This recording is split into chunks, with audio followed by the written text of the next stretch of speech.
नमस्कार, मैं हूं अंजू पंकज। बहुत बहुत स्वागत है आप सबका।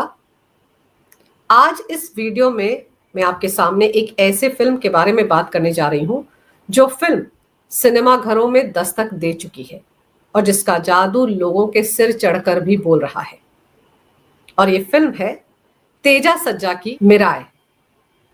मिराय एक ऐसी फिल्म है जिसमें पौराणिक कथाओं, शानदार विजुअल्स, लाजवाब वीएफएक्स और कमाल की एक्टिंग का एक ऐसा तड़का आपको देखने को मिलेगा कि आप एक पल के लिए भी सिनेमा घर से अपनी सीट से हिलना पसंद नहीं करेंगे।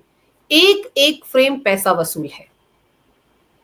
और ये एक ऐसी फिल्म है जो आपको पौराणिक कथाओं के साथ जोड़ती है, सनातन धर्म के साथ जोड़ती है।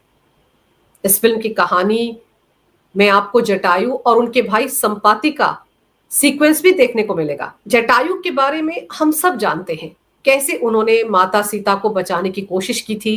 जब रावण उनका हरण करके उन्हें ले जा रहे थे तो जटायु ने अपनी जान की बाजी लगाकर सीता माता को बचाने की पूरी कोशिश की थी।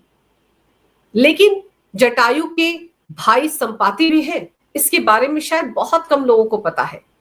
और इस फिल्म में आपको जटायु और संपाति के बीच का सीक्वेंस भी देखने को मिलेगा जो बहुत ज्यादा भावुक कर देगा आपको।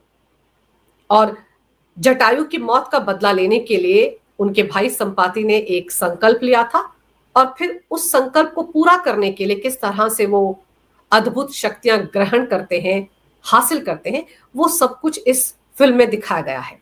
इस फिल्म में सम्राट अशोक के उन 9 अज्ञात पुरुषों के बारे में भी बताया गया है जिनके बारे में मिथक है, जिनके बारे में बहुत ज्यादा कहा जाता है कि उन्हें सम्राट अशोक ने उन ग्रंथों को संभाल कर रखने की जिम्मेदारी दी थी जिन ग्रंथों में ऐसा ज्ञान है कि अगर वो ज्ञान किसी आम आदमी के पास चला जाए तो वो देवता बन सकता है, और अगर वो ज्ञान गलत लोगों के हाथ में चला जाए तो पृथ्वी पर तबाही मच सकती है। और कलिंग के युद्ध के बाद जब सम्राट अशोक शांति के रास्ते पर अग्रसर हो गए थे, उस वक्त उनको इस बात का डर सताने लगा था कि कहीं ये ज्ञान कुछ गलत लोगों के हाथ में ना आ जाए, और इसलिए उन्होंने 9 ग्रंथ तैयार किए थे और उन 9 ग्रंथों को दुनिया से दूर रखने की जिम्मेदारी अपने 9 अज्ञात पुरुषों को सौंपी थी। तो उसका सीक्वेंस भी आपको इस फिल्म में देखने को मिलेगा। और सबसे अहम बात यह है कि आज के दौर में अगर बॉलीवुड की भी बात कर ली जाए तो ज्यादातर फिल्में जो है वो सीक्वल्स की शक्ल में बनती है या उनके रिमेक्स होते हैं। पुरानी कहानियों को अलग अलग तरीके से परोस दिया जाता है और सीक्वल्स तो ऐसे दिलचस्प होते हैं कि अगर एक फिल्म हिट हो जाए तो 1 2 3 4 5 6 ऐसे करके उसके कई सीक्वल्स बना दिए जाते हैं।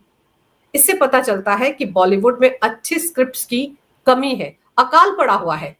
फ्रेश स्क्रिप्ट्स, फ्रेश कहानियां उनको मिल नहीं रही हैं। लेकिन मिराय के साथ ऐसा नहीं है। मिराय बॉक्स ऑफिस पर एक ताजा झोंके की तरह है। इसकी कहानी में नयापन है। ऐसा नहीं है कि इस फिल्म में पुरानी धार्मिक कथाओं को दोहराया गया हो, बल्कि पौराणिक कथाओं को एक नए अंदाज में, एक नए नजरिए से, एक नए दृष्टिकोण से पर्दे पर उतारा गया है। और ये कमाल है डायरेक्टर कार्तिक घटमनेनी का। एक एक विजुअल को, एक एक सीक्वेंस को, चाहे वो इमोशनल सीक्वेंस हो या फिर एक्शन पैक्ड सीक्वेंस हो, उन्होंने उसे वीएफएक्स की मदद से, एआई की मदद से बहुत ही बेहतरीन तरीके से पर्दे पर उतारा है। और ऐसे सीक्वेंस है कि लोग दांतों तले उंगली दबाते रह जाएंगे, यकीन नहीं कर पाएंगे कि ये वीएफएक्स, ये ग्राफिक्स, ये इफेक्ट्स हैदराबाद में तैयार किए गए हैं। एहसास होगा कि शायद ये कोई हॉलीवुड की फिल्म वो देख रहे हैं।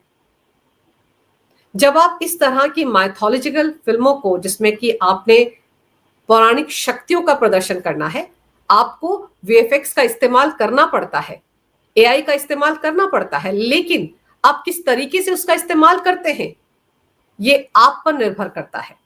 अब आप आदि पुरुष फिल्म को याद कर लीजिए, कितना मजाक बना था उस फिल्म का वीएफएक्स के चलते ही, कितनी ट्रोलिंग हुई थी, कई सीन तो बदलने पड़ गए थे।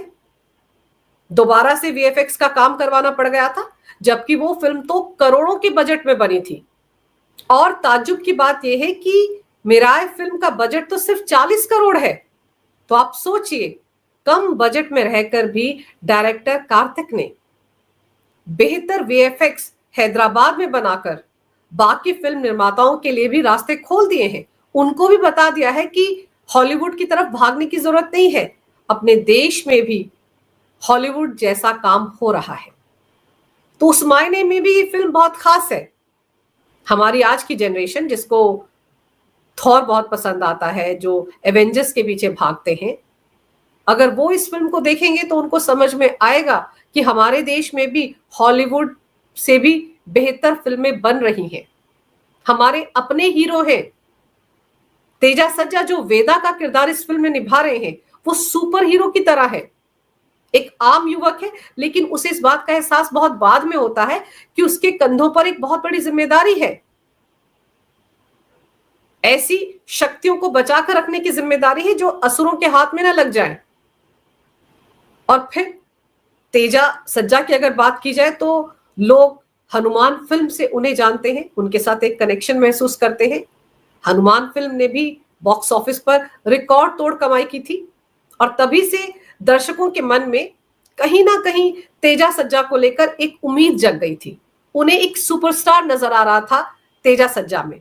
और इस फिल्म में, मिराय फिल्म में, जिस तरह से अपने किरदार वेदा के साथ तेजा सज्जा ने न्याय किया है, उससे पता चलता है कि सच में एक सुपरस्टार बनने की राह पर आगे कदम बढ़ा चुके हैं तेजा सज्जा। मिराय फिल्म देखने के बाद आपको यह एहसास होगा। उनका इमोशनल कनेक्शन, एनर्जी और स्क्रीन पर प्रेजेंस सब कुछ लाजवाब है। कुल मिलाकर मिराय फिल्म में पौराणिक कथाओं को जिस बेहतरीन तरीके से पर्दे पर उतारा गया है, उससे साफ है कि ये फिल्म सभी जनरेशन के लोगों को पसंद आएगी। विजुअली बहुत भव्य तरीके से हर एक सीन को डायरेक्टर कार्तिक ने पर्दे पर उतारा है और फैमिली फिल्म है, सभी को साथ जाकर इस फिल्म को देखना चाहिए। तो अगर आप एक ऐसी फिल्म देखना चाहते हैं जिसमें दमदार कहानी हो, नयापन हो, शानदार वीएफएक्स हो, बेहतरीन म्यूजिक हो और एक्टिंग भी लाजवाब हो, तो आपको मिराय फिल्म जरूर देखनी चाहिए। ये फिल्म पूरी तरह से पैसा वसूल है। और याद रखिए, इस फिल्म को देखने के बाद इसका जो हैंगओवर है वो काफी दिन तक आपके साथ रहेगा। अगर आपको ये वीडियो अच्छा लगे तो कृपया इसे लाइक करें, शेयर करें। अगर आप पहली बार मेरे चैनल पर आए हैं तो कृपया मेरे चैनल को सब्सक्राइब करना ना भूलें। मेरे चैनल को अपना पूरा समर्थन दें। ये वीडियो देखने के लिए बहुत बहुत धन्यवाद।